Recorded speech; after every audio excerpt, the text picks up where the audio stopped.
Halo teman-teman, bertemu kembali di Family Corner. Episode kali ini kita akan melanjutkan dari episode yang sebelumnya teman-teman. Yang sebelumnya kita sudah membahas tentang 4 jebakan digital. Kita sudah bahas 2, yang pertama adalah tentang task distraction, yaitu mudah tergoda dan teralihkan dalam mengikuti atau menyelesaikan tugas. Ya, yang kedua adalah rush atau reward oriented, tidak mampu menahan diri untuk merespon atau terburu-buru seakan-akan ada upahnya. Nah, kita sudah bahas 2 ini. Selanjutnya kita akan bahas jebakan 2 berikutnya. Tentu saja hadir bersama dengan kita Pak Arman. Selamat datang Pak Arman. Ya, terima kasih. Terima kasih waktunya Pak. Terima kasih. Ya, beliau adalah founder Cibrio Indonesia, perusahaan yang bergerak di bidang outbound perusahaan dan family. Beliau juga adalah penggagas Digital Wise Family. Dan saat ini pelayanan parenting di Abba Love Ministry. Terima kasih banget Pak, di tengah-tengah kesibukannya. Ya, dengan senang hati Pak. Ini beliau sibuk banget teman-teman. Ya. Jadi kalau ada waktu itu luar biasa. Tanpa berlama-lama Pak Arman, kita sudah bahas 2 trap atau jebakan digital. Nah, kita mau lanjut yang berikutnya nih Pak. Apa saja nih Pak jebakan yang ketiga dan keempat nih Pak? Ini justru jebakan yang ketiga ini adalah jebakan yang paling sering saya lihat dan saya temukan. Ya, jadi sejak saya balik dari Afrika ngikutin konferensi Ayah Dunia pada waktu itu, kemudian kami diajarkan bagaimana menolong para ayah ya untuk bisa menghindari anak-anaknya dari kecanduan digital. Saya mulai banyak tuh keliling Indonesia. Nah, waktu saya mulai keliling Indonesia melakukan seminar-seminar Digital Wise ini, ternyata mereka kendalanya ada di trap yang ketiga ini. Jadi TRA, A-nya adalah addiction atau kecanduan. Memang saya ikut miris sih. Benar-benar stres banget ngeliatin keluarga-keluarga yang benar-benar addict ya sama digital. Ya tadi saya sempat ketemu ya dengan beberapa orang, mereka masih mengeluhkan anak-anaknya itu makan masih lihat tablet gitu ya, seperti itu. Dan itu orang tuanya anggap hal yang wajar. Alasannya dari mereka adalah kalau nggak dikasih nggak bisa makan. Padahal kan sebenarnya anak-anak itu terpola ya gitu. Jadi kalau memang kita dari awal sudah bisa mempolanya dengan baik, seharusnya anak-anak nggak terjebak dalam addiction atau kecanduan-kecanduan itu. Kenyataannya juga ada kok anak-anak yang tidak ngalamin kecanduan seperti itu. Banyak orang tua tuh bicaranya begini, Pak, tapi kan teman-temannya di sekolahnya juga begitu. Ya, sama. Saya dulu punya anak masih SD. Waktu itu juga sudah ada handphone. Tapi tetap bisa kok anak-anak tidak kecanduan. Kenapa? Balik lagi ke sikap orang tua. Peran orang tua itu Betul. Kalau orang tuanya punya pola yang baik, disiplin yang baik, seharusnya addiction tidak terjadi. Begitu. Kita sebut addiction itu kalau ada kriteria nggak sih Pak Arman? Disebut addict, oh ini dia sudah addict tuh kira-kira. Ini pertanyaan bagus nih. Memang standar addiction untuk apa yang diaddict memang lain-lain ya. Ada yang bilang begini, ada yang sport addict gitu kan.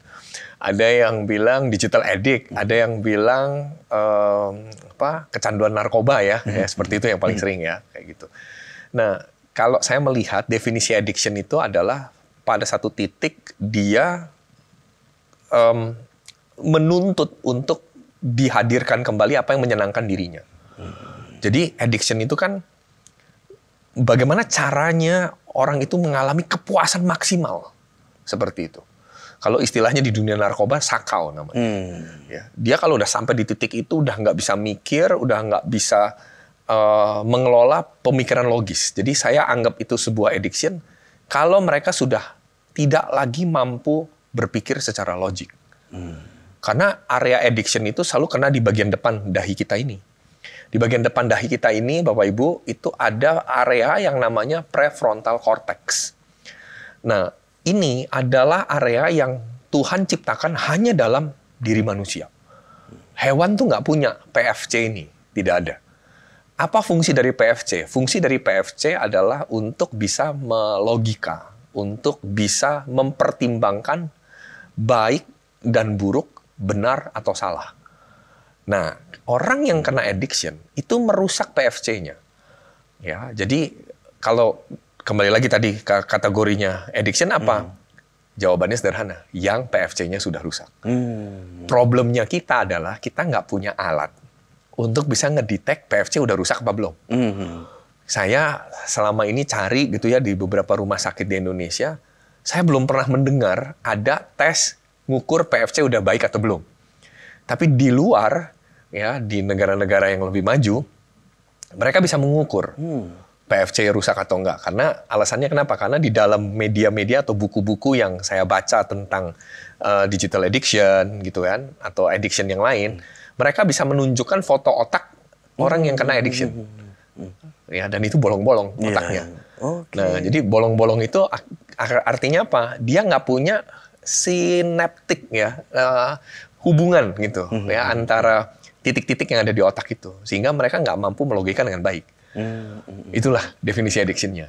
Jadi addiction itu sampai bisa merusak Ya, otak ya. Wah. bahayanya nggak bisa berpikir logis.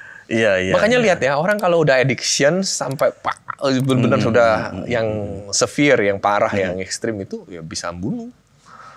Bisa sampai di titik itu. Kita bisa lihat anak-anak itu marah-marah, banting-banting barang, orang tuanya dicaci maki. Nah, itu udah masuk dalam kategori itu. Karena nggak bisa melogika. Iya. Ini orang tua yang harusnya dihormati. Tapi malah diancam seperti itu. Terus kemudian diancam mau dibunuh, misalnya seperti itu. Nah, itu udah sampai kategori addiction. Mau addiction apapun, kalau sudah sampai tahap itu berarti sebenarnya sudah berbahaya juga. Sudah sangat berbahaya. Nah, memang di dunia digital, addiction yang saya perhatikan, yang perlu diwaspadai oleh banyak orang tua adalah dua sih. Yang pertama itu adalah video game. Yang kedua adalah pornografi. Saya bukan orang yang anti dengan video game. Ya, jadi ini mesti dari awal dulu nih. Ya. Disclaimer-nya ini. Ya, disclaimer dulu. Ya. Jadi jangan sampai nanti dengerin ini terus bilang, oh video game susah, video game salah gitu. Jangan nyalain video gamenya gitu, perilakunya gitu ya. Ada kok game-game yang memang melatih otak kita untuk bisa berpikir lebih baik gitu ya. Mama saya aja umur 73, saya malah anjurkan untuk bermain game. Gamenya apa? Sudoku. Suruh hitung-hitung gitu. Bisa gitu. Supaya apa? Supaya ngelatih gitu. Memang video game tuh men-trigger kita untuk lebih cepat, untuk lebih kritis, bisa. Tapi kalau over penggunaannya, berlebih, nah ini yang berbahaya. Di episode sebelumnya kan saya sempat mention dari Rasul Paulus yang dia sampaikan di 1 Korintus kan. Itu artinya apa? Tidak berlebih. Ya, jadi apa yang kita gunakan tidak berlebih, tetapi juga apa yang kita gunakan itu berguna. Ya, begitu. Bukan berarti tidak boleh. Buktinya kita bisa membuat sebuah podcast seperti ini karena faktor pentingnya digital kan. Betul. Mengedit, ya itu semua perannya digital yang baik. Tapi kalau sampai kita menggunakannya berlebih dan peruntukannya malah tidak memberikan kegunaan atau manfaat yang baik, itu yang berbahaya. Gitu. Yeah. Jadi baik lagi video game, bagus nggak gitu? Ya kalau ditanya bagus apa nggak, jawabannya sangat relatif. Bahkan video game kan, jadi siapa? Iya, sekarang kan ada e-sport. Iya, betul. Artinya kan sudah sport tapi digital. Aduh, itu saya sering tuh Pak ditanya itu, bagaimana Pak Arman opininya terhadap e-sport? Aduh, saya gimana Pak? Ada di posisi yang benar-benar saya jawab, ya, nanti dia bilang, nah ini begini. Saya jawab tidak, wah dikecam. Dilematis ya Pak? Dilematis, benar-benar dilematis. Saya tetap lihat gini, e-sport itu pasti ada batasannya, ya ada batasannya. Dan saya pernah membaca satu buku dari seorang anak yang pernah kecanduan video game. Dan dia bilang, akan ada titik di mana para pemain-pemain di video game akan kehilangan kecepatannya di dalam memainkan game tersebut. Jadi dia udah nggak punya lagi kecepatan untuk bisa menyelesaikan tantangan atau menyelesaikan misinya lah ya di dalam video game itu. Itu pasti akan digantikan sama orang-orang yang lebih muda, yang lebih cepat juga, yang cara berpikirnya lebih baik juga. Jadi kalau ditanya e-sport bagaimana? Ya segala sesuatu pasti ada masanya. Ya, ada masanya. Dan itu tetap bisa membahayakan. Ya. Kalau ditanya opini saya nih secara pribadi, saya lebih memilih sebaiknya melakukan sport yang lain. Gitu ya, karena udah tahu ya apa yang terjadi sama otak ya, begitu. Gitu sih. Atau games, Pak Arman, kecenderungannya begini, anak-anak masih kecil nih, kemudian orang tua kan seneng lihat anak, anak saya pinter loh, gitu ya. Dia pinter main games ya, gemesin. Tapi mungkin itu cikal bakal dia akan menjadi edik dengan games tersebut. Nah, bagaimana kita bisa memperkenalkan games yang tadi Pak Arman sempat sampaikan bahwa yang ini mendidik, bisa merangsang pola pikir dia. Ada seorang peneliti juga di Amerika, namanya Brad Huddleston.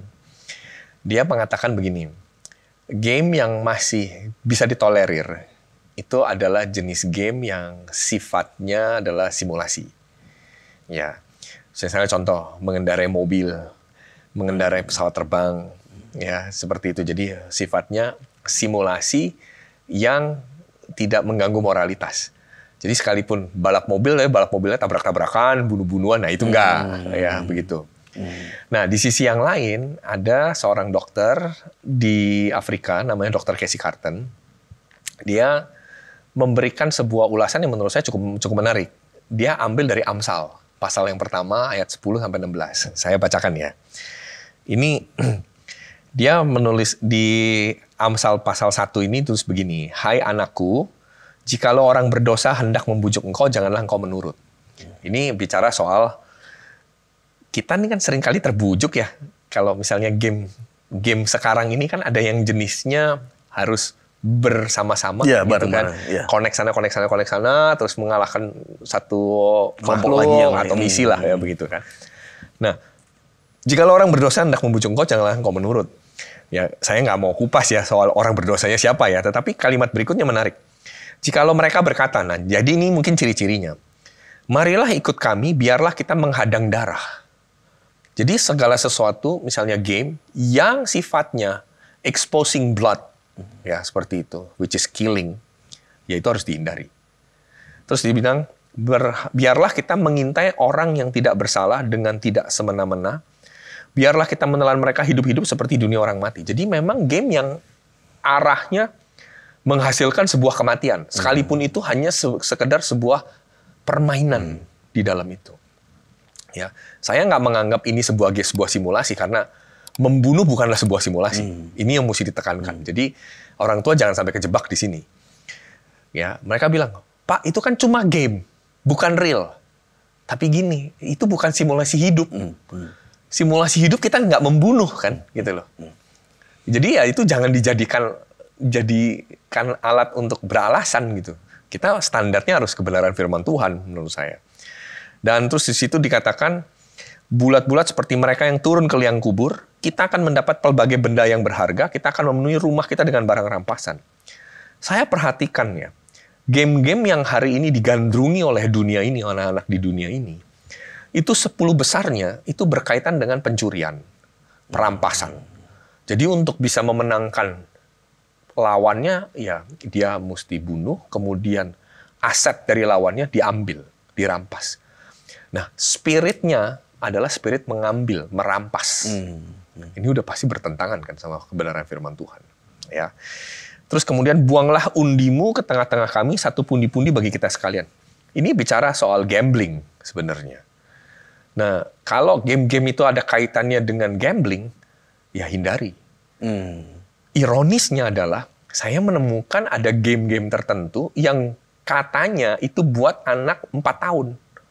Boleh dimainin anak 4 tahun karena memang lucu tampilannya, terus kemudian ceritanya juga seru. Tapi untuk bisa go di level berikutnya, dia harus mendapatkan sebuah gems atau mendapatkan sebuah diamond kan, seperti itu.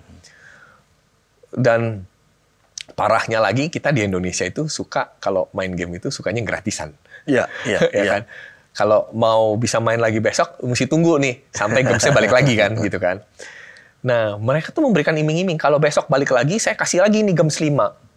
Saya kalau besok datang lagi, saya akan dapetin ini. Tapi kalau misalnya mau dapat lebih banyak, masuk ke satu bagian tertentu, nah ternyata di dalam bagian tertentu ada kasinonya. Jadi dia harus ambil koinnya, main jackpot misalnya di situ, terus kemudian dapetin gums. Nah ini kan sebenarnya ngajarin anak-anak nggak baik ya, gitu. Nah di ayat yang ke-15, hai anakku janganlah engkau hidup menurut tingkah laku mereka. Tahanlah kakimu daripada jalan mereka, karena kaki mereka lari menuju kejahatan dan bergegas-gegas untuk menumpahkan darah. Menurut saya ini settingnya udah bagus banget. Ayat 15 dan 16 ini yang harusnya jadi pedoman buat kita sebagai orang tua. Ngelihat anak-anak kita bermain nggak di area yang Alkitab tadi udah mention. Kalau misalnya anak-anak kita mulai bermain dengan hal-hal yang sifatnya berhubungan dengan kejahatan, terus kemudian menumpahkan darah, ya hentikan. Gitu. Itu sih menurut saya. Jadi termasuk juga sampai kalau dimanapun dia berada, dia main game terus-menerus tanpa berhenti, sampai tidur pegang handphone, lalu handphonenya terjatuh, dia masih main game yang sama, dan secara tidak langsung itu akan merusak. Oh sangat. Otaknya ya. Sangat. Karena ya. Kecanduan apapun itu menghancurkan PFC. Ya. Dan memang ada banyak sekali penelitian-penelitian memang brain damage ya di situ ya. Mengenai game ini ya orang tua mesti aware sih. Ya harus aware. Paling nggak gini. Orang tua harus lihat apa yang anak-anak tuh mainkan. Nah, problemnya adalah banyak orang tua taunya cepat beres. Dia nggak mau proses panjang. Ih, ini nggak boleh. Misalnya nih abis dengerin podcast ini, begitu denger, wih Pak Arman dong ngomong begini. Langsung ngomong, nah dengerin nih podcastnya ini tuh, makanya tuh gamenya kamu tuh jahat tuh, gamenya kamu tuh nggak sesuai sama firman Tuhan. Ya anak-anak dihakimi seperti itu, saya rasa tidak ada satupun orang yang seneng ya dihakimi begitu kan. Mental ya. Pasti mental, pasti diajak berantem. Nah, nanti kalau udah diajak berantem, datang ke pendetanya, Pak Pendeta tolong doain anak saya. Lah, isunya nggak di situ. Sebenarnya edik ini kan bukan hanya untuk anak-anak ya, Pak Arman. Iya. Sebab orang dewasa pun sebenarnya pasti ada Iya, edik betul. bermain game sih. Betul. Karena game itu kan memang menyenangkan ya. Iya, saya Gitu pernah ini ya. Saya pernah edik dengan sebuah games yang sampai sambil nyetir saya bisa bermain, Pak. Oke. Luar biasa, ediknya luar biasa. Dan ya puji Tuhan, ya untung selesai gitu ya. Iya. Kalau enggak mungkin sampai sekarang juga saya masih bermain. Artinya bukan hanya anak-anak yang bisa edik terhadap sebuah games. Kadang kan setiap orang punya kesukaan terhadap sebuah game sih, Pak. Misalnya yang tadi Bapak sampaikan. Oh, ada yang senang dengan bunuh-membunuh darah, ada yang senang dengan gambling, ada yang senang dengan sebuah games tertentu. Ketika kena titiknya, nah itu yang paling susah. Karena kan kalau main games itu kan coba-coba Pak awalnya. Iya. 1, 2, 3, 4 dicoba semua sampai ketemu yang dia suka, dia kan berulang-ulang terus. Benar. Orang tua perlu berlatih ya. Berlatih punya penguasaan diri juga. Saya juga dulu suka gitu kan bermain game, bahkan sampai saya bawa juga tidur gitu ya. Sebelum saya belajar tentang ilmu itu, ilmu otak itu. Wah, pulang dari sana bertobat benar saya. Saya langsung hentikan, udah di kamar, udah nggak ada gadget dah, saya bilang gitu kan. Ya main, ada, tapi ada batasannya. Nah, saya cukup tertarik sama apa yang disampaikan oleh Dr. Lalit Mendis. Dr. Lalit Mendis itu melakukan penelitian, ada satu bagian di otak kita, namanya homeostatis. Homeostatis itu adalah satu keadaan di mana otak itu akan meluncurkan dopamin. Dopamin itu kan hormon pemberi rasa senang, penasaran, pengen lagi kan itu ya. Nah, dopamin level kita itu jangan sampai membanjiri otak PFC kita. Gitu. Dopamin tetap perlu ada kehausan, ada perasa penasaran ya. Sebenarnya Tuhan ciptakan itu supaya manusia itu penasaran sama cara Tuhan. Tapi akhirnya disalahgunakan. Akhirnya kita hanya membuat sesuatu tuh yang memuaskan diri kita, yang enak buat kita. Nah, dia bilang siklus homeostatis itu dikatakan adalah 45 menit. Ya. Kalau kita lewatin 45 menit itu, mereka akan buat sebuah lompatan dopamin baru. Jadi pada waktu kita mulai bermain nih, ambil contoh. happy ya, seneng ya. Oke, udah seneng, naik, dopaminnya makin banyak kan. Happy-nya wah makin naik kan. Tapi kalau kita tabrak terus angka 45 menit itu, akan muncul lompatan dopamin yang baru di otak kita. Ya, mereka atau Dr. Lalit Mendis bilangnya, dopamin 1 tambah dopamin 2 itu adalah electronic cocaine. Dan itu pasti nggak bisa stop. Coba deh perhatiin deh, begitu udah lewat dari 45 menit, biasanya udah sulit di stop. Nah, para pemain-pemain game ini lupa nih sama yang hal-hal begini. Makanya mereka bisa bermain berjam-jam dan itu akan sangat sulit sekali untuk stop. Karena apa? Karena dopamin levelnya udah naik, udah banjirin semua otaknya dia. Iya. Jadi memang 45 solusi, plus lagi 45 plus lagi. Iya. Sama deh. Kita nge-scroll aja deh ya, sosial media lah, balik lagi ya ke episode sebelumnya soal sosial media. Coba deh perhatiin deh, begitu kita keasikan gitu ya, ngelihat updates dari sosial media ya. Coba setelah 45 menit, kita bisa berhenti nggak? Sulit loh. Lebih sulit berhenti. Sulit. Nggak berasa udah sejam lebih. Nggak berasa udah sejam lebih. Dan akhirnya apa? Menagih terus. Nah itu berarti D2-nya udah datang nih di otak kita. Dopamin. Dan itu udah kita tuh sebenarnya sedang makan electronic cocaine di otak kita. Jadi sarannya buat orang tua ngadepin anak-anak yang kecanduan video game apa? Yang cara preventifnya adalah ya ingat 45 menit tadi, proses homeostatis tadi. Cuma anak-anak pasti bisa protes. Mana ada game main 45 menit gitu. Bisa main apa 45 menit gitu. Ya, anak-anak pasti protes. Nah, ini perlu kesabaran, perlu pengertian. Anak-anak perlu dilatih ke sana. Ya. Nah, ada cara lain nggak? Ada. Cara lain ya di mana-mana yang namanya kecanduan harus detox. Nggak ada cara lain, detox.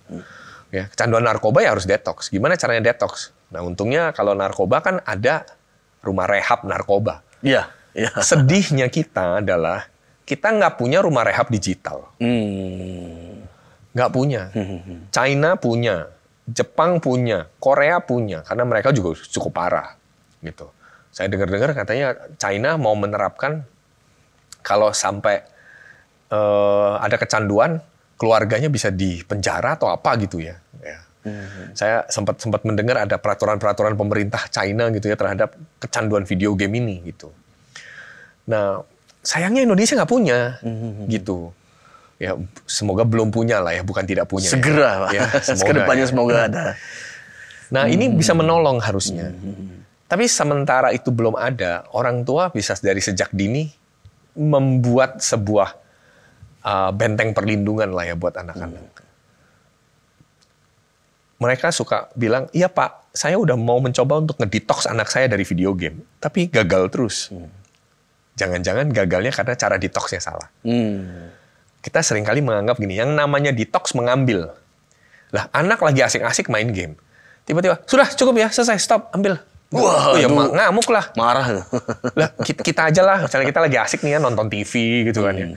Lagi asik-asik nonton TV gitu. Tiba-tiba sama istri kita remote-nya diambil, diganti. Channel lagi. Wush, ini tuh rasanya mau. Lah, apalagi anak-anak. Lagi asik-asik nih ya, lagi main game gini ya. Langsung bilang, stop, udah wifi-nya mami matiin. Wih, ngamuk lah. Nah, menurut saya itu nggak bijak. Makanya sekali lagi, ini kan digital wise. Ya kan? Ayo, berarti bijaksanalah mengatasi anak-anak yang ada di area-area kecanduan seperti ini. Gimana cara bijaksananya? Detox itu bukan cuma ngambil, tapi detox itu mengalihkan. Jadi sebelum diambil, tawarkan dulu hal yang lain untuk pengalihan. Makin lama, komposisinya dikurangi. Komposisi kecanduannya itu dikurangi. Seperti itu. Jangan langsung dihentikan. Sulit sekali. Apalagi anak-anak yang udah di atas 12 tahun. Kalau yang masih kecil, ya pasti cranky, pasti ngamuk-ngamuk. Tapi paling lama seminggu kalau orang tuanya bisa ngaturnya dengan benar. Gitu. Menarik ya teman-teman ya. Jadi buat orang tua yang masih kadang-kadang, semoga tidak ada yang kecanduan nih dengan games buat orang tua. Jadi PR-nya cukup ke anak-anak. Nah, memang berarti kalau kesimpulannya gini, Pak Arman. Anak-anak edik dengan games dan terus fokus dengan itu karena tidak ada yang lain yang bisa menarik perhatian mereka. That's it, betul. Betul sekali. Makanya di Amerika itu anak yang udah sampai edik yang seperti itu langsung diarahkan untuk di-switch ke olahraga, ke fisik. Gitu. Jadi saya sih melihat ya ada solusi ketiga. Solusi ketiga untuk anak-anak yang video game seperti ini, orang tua libatkan mereka lebih banyak di olahraga. Gitu. Apa aja deh gitu. Yang penting mereka happy dengan yang bisa bikin mereka ini ya seneng dan kayak energinya itu bisa dialihkan ke sana. Bisa dialihkan ke sana. Memang butuh waktu. Nggak ada yang instan. Nggak ada yang instan. Ini khusus untuk trap yang ketiga ini PR berat sekali. Berat sekali. Solusinya pun menurut saya berat sekali. Butuh komitmen. Ya. Kalau papa dan mama nggak mau punya komitmen, maaf saya mesti bilang, Anda nggak akan pernah mampu untuk mengatasi kecanduan dalam hidup anak-anak. Anda harus fully komitmen untuk di sini. Butuh pendampingan yang benar-benar. Butuh pendampingan. Dan itu harga yang harus dibayar, mahalnya luar biasa. Mahal sekali. Karena nggak bisa anak-anak dibiarin begitu aja. Kalau didampingi, bisa. Butuh waktu lama? Iya. Nah, siap nggak bayar harga di situ? Nanti mungkin ada orang tua ngomong gini, Pak Arman. Ya, mungkin dia belum ketemu aja titik baliknya. Biarin aja itu anak. Nanti dia ketemu titik baliknya, ketemu tembok, kan dia berubah juga. Kalau ngomongin begini kok saya jadi ingat istri saya tuh pernah ngomong gini ya. Mendidik anak itu pasti meneteskan air mata. Tinggal masalahnya mau netesin di depan apa di belakang. Kalau orang tua membiarkan, nanti tenang aja, tunggu aja titik baliknya. Nunggu. Tahu-tahu titik baliknya umur 33 tahun. Dan dia masih main game, dan dia nggak kuliah, dan dia nggak kerja. Ya udah, nangis lah. Lah kalau saya sih lebih baik saya nangis di depan daripada nangis di belakang. Jadi saya nggak akan nunggu titik baliknya itu. Saya tahu jelas-jelas ini membahayakan. Kok ya didiemin? Jadi pilihannya mau nangis di depan atau mau nangis di belakang. Udah. Karena memang didik anak pasti keluarin air mata. Menarik teman-teman ya. Nah, itu trap yang ketiga. Iya, Pak ya. Tadi sebenarnya trap yang ketiga ini masih kurang satu loh, Pak. Pornografi. Oh iya. Nah, pornografi juga unik nih. Main game, mungkin kan ada temennya, ya kan? Karena ada gangguan sosial lah ya. Nah, kalau pornografi ini berbahaya nih. Nggak ada yang namanya addiction nggak berbahaya ya. Ini berbahaya gitu.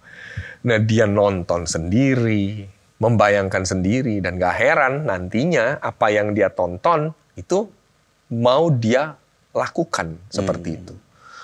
Nah, untuk yang addiction pornografi ini, saya rasa penanganannya harus lebih ketat ya daripada sekedar video game. Satu yang orang tua mesti ingat, jangan pernah hakimi. Jadi misalnya anak-anak kita ketahuan ya gitu ya, lihat pornografi. Baik sengaja maupun tidak. Mungkin dia akan berbohong, akan bilang, nggak sengaja mami, nggak sengaja papi, tapi kepengen, seneng ya kan, seperti itu. Dan akhirnya berulang. Tugas kita jangan hakimi. Tugasnya kita cuma tinggal bilang, nak, kamu tahu ya, itu hal yang tidak berkenan di hadapan Tuhan. Ya, papi mami ikut sedih. Ayo, papi mami mau ikut bantu, tolong kamu. Jangan dimarahin, jangan dicaci maki. Ya, terus kemudian dicari gitu kan semua, dan kemudian ditanya, datangnya dari mana? Akarnya dari mana? Wah, kepikiran. Kita harus putuskan dulu akarnya, baru sisanya yang lain. Ya, teori itu benar. Tapi yang kita ini kan sedang berhadapan sama manusia, anak kita sendiri loh, gitu loh, bukan barang kan. Ya, kasih dia ruang, akui kalau memang salah, ya sudah. Dan kita tolong dia. Nah, kira-kira kamu perlu seperti apa untuk kamu bisa lepas? Perlu bantuan kayak apa? Nah, jadi ya harus diayomi.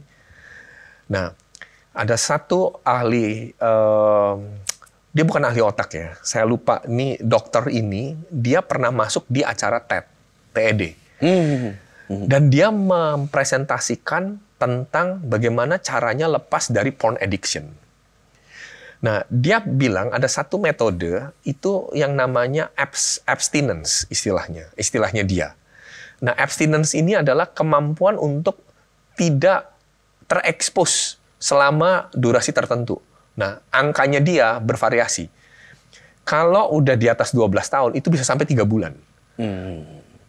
Nah, kalau saya tarik benang merahnya, yang dia maksud abstinence itu adalah kita mesti membiarkan orang-orang atau anak-anak kita yang kecanduan tadi itu, kecanduan pornografi itu, ditemani, didampingi, dijaga, dikasih pertanyaan-pertanyaan kritis setiap hari supaya mereka tidak terekspos lagi. Karena begitu mereka tidak terekspos lagi selama 3 bulan, ini menurut hitungannya dia 3 bulan, biasanya mereka nggak akan mengejar itu. Sekali lagi, semua addiction harus di-detox. Cuma caranya nge-detox bukan sekedar mengambil, tapi mempersiapkan pengalihnya dulu. Jadi pada waktu dia ada pengalihnya, dia nggak akan fokus sama addiction-nya itu. Dia akan pindah ke pengalihnya, termasuk pornografi. Jadi untuk yang pornografi, ini perlu komunitas yang kuat. Makanya saya menyarankan nih buat para orang tua, sebelum anak-anak Anda umur 12 tahun, carilah mentor buat anak-anakmu. Itu penting sekali.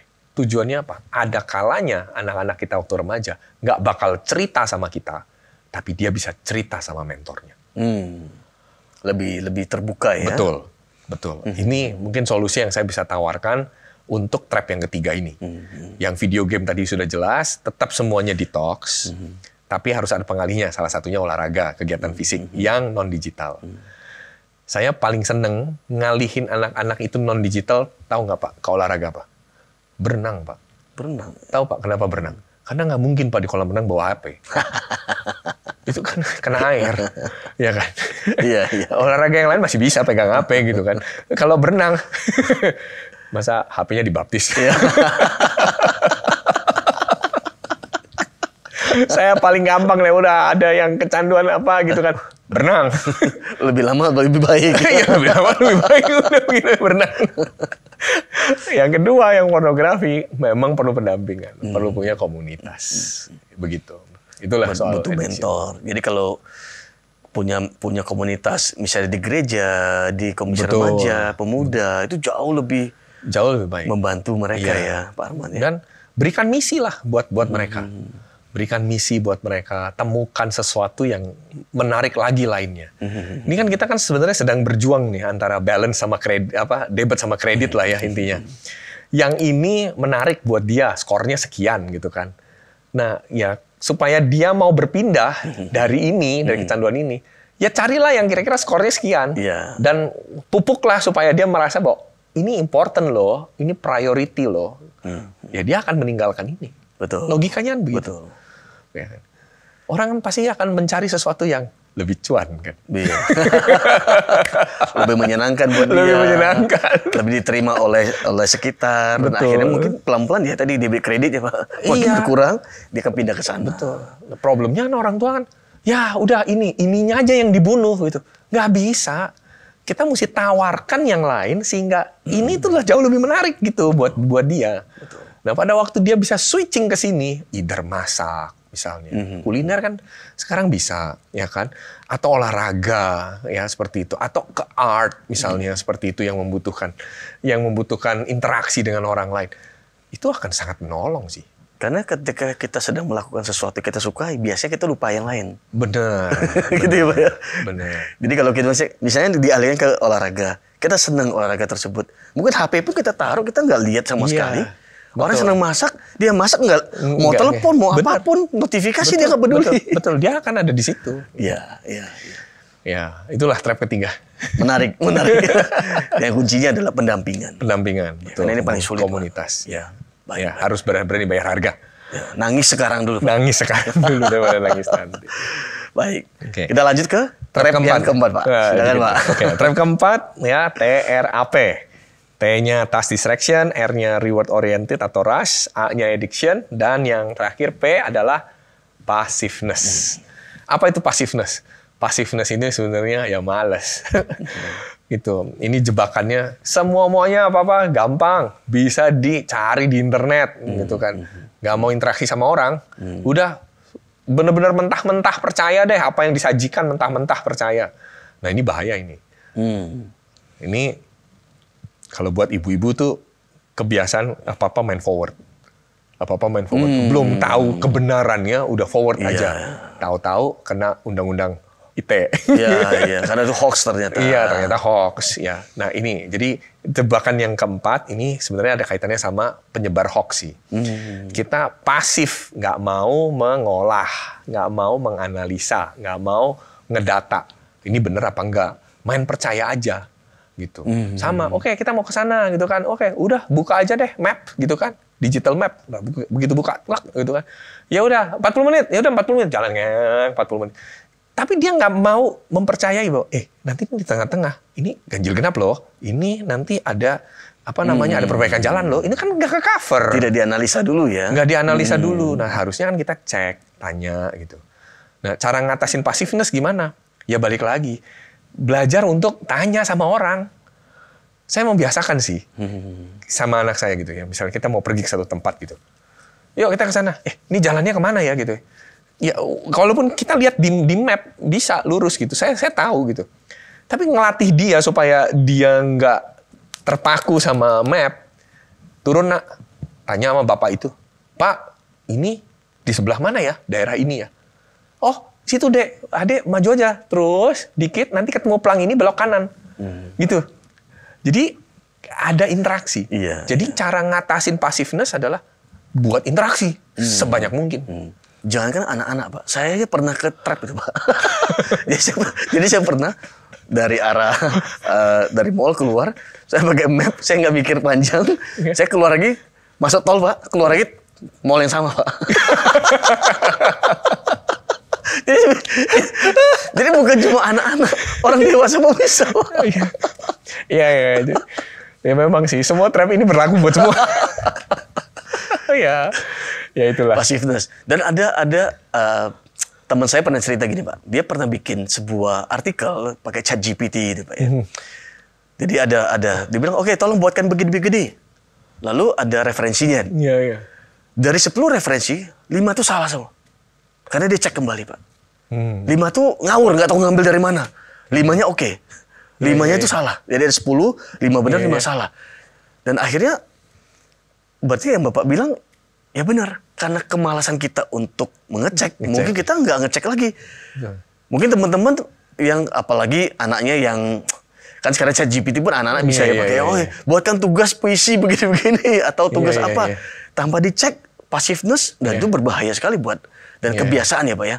Sampai mungkin nanti setelah mereka dewasa pun akhirnya nggak ngecek lagi ke sana ke sini. Betul sekali. Makanya orang tua mesti paham nih budaya ini. Segala sesuatu yang apa-apa sendirian, satu saat bisa menyesatkan. Sendirian loh. Karena apa? Karena nggak pernah mau nanya, nggak pernah mau terbuka, nggak open lah gitu ya. Semuanya bergantung sama benda ini. Udah percaya 100% sama ini. Gitu. Itu nggak boleh. Ayo dikontrol lagi, dicek lagi. Bener nggak? Nah, gimana caranya kita bisa tahu itu benar atau nggak? Balik lagi sih, ketajaman rohani kita. Ini penting nih. Apa gitu? Kadang-kadang kan kita semua serba digital. Nah, kita filternya jadi kurang. Apalagi kita mungkin kurang berpengetahuan ya di semua area itu.